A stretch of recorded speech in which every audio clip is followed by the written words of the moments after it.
ಕೇಂದ್ರ ಸರ್ಕಾರ 23-24ರಲ್ಲಿ ಬಜೆಟ್ನಲ್ಲಿ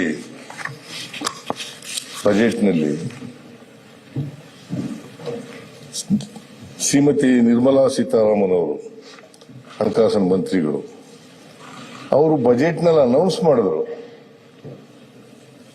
upper ಭದ್ರಾಕ್ಕೆ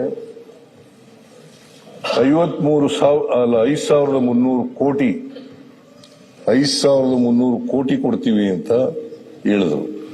is it not A fact? It's A fact. ಇದನ್ನ ಹೇಳಿದ್ರೆ ಇದು ಓದಬಾರದು ಅಂತ ಇದೆಯಾ?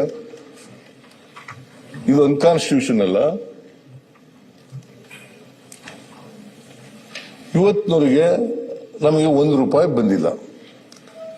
ಬಜೆಟ್ನಲ್ಲಿ ಹೇಳಿದ್ದು, ಘೋಷಣೆ ಮಾಡಿರ್ತಕ್ಕಂಥದ್ದು ಅದಲ್ಲದೆ ಇಲ್ಲಿ 23-24ರಲ್ಲಿ ಸ್ಟೇಟ್ ಗವರ್ಮೆಂಟ್ ಮಂಡಿಸಿದ ಬಜೆಟ್, ಅವತ್ತು ಮುಖ್ಯಮಂತ್ರಿ ಆಗಿದ್ದಂತ ಬಸವರಾಜ ಬೊಮ್ಮಾಯಿ ಅವರು ಇಲ್ಲಿ ಹೇಳಿದ್ದಾರೆ, ಕರ್ನಾಟಕದ ಬಜೆಟ್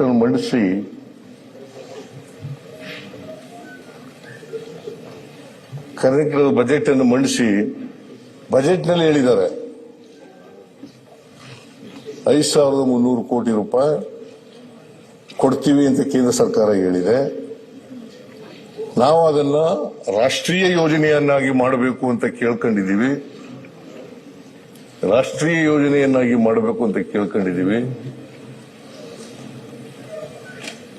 ಮೋಸ್ಟ್ ಲೈಕ್ಲಿ ಕೇಂದ್ರ ಸರ್ಕಾರ ಒಪ್ಕೋಬಹುದು ಅಂತ ಹೇಳಿದ್ದಾರೆ.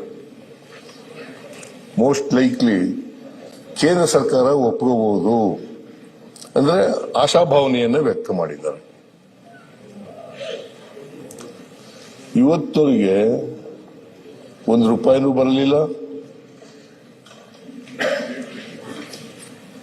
ನ್ಯಾಷನಲ್ ಪ್ರಾಜೆಕ್ಟ್ ಕೂಡ ಮಾಡಲಿಲ್ಲ.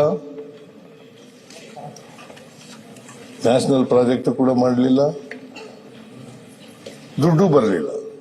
ಕೇಂದ್ರ ಸರ್ಕಾರ ಮಾಡಿರ್ತಕ್ಕಂಥ ಅನ್ಯಾಯವನ್ನು ಅಷ್ಟೇ ಹೇಳಿದ್ದೀವಿ. ಕೊಡ್ತೀವಿ ಅಂದಿದ್ರು, ಕೊಟ್ಟಿಲ್ಲ.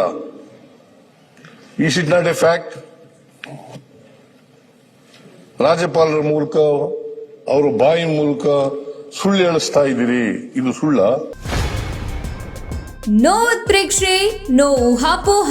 ತಾಜಾ ಸುದ್ದಿ, ನಿಖರ ಮಾಹಿತಿಗೆ ಬ್ರೌಸ್ ಮಾಡಿ vijayvani.net. QR ಕೋಡ್ ಸ್ಕ್ಯಾನ್ ಮಾಡಿ ಆಪ್ ಡೌನ್ಲೋಡ್ ಮಾಡಿಕೊಳ್ಳಿ.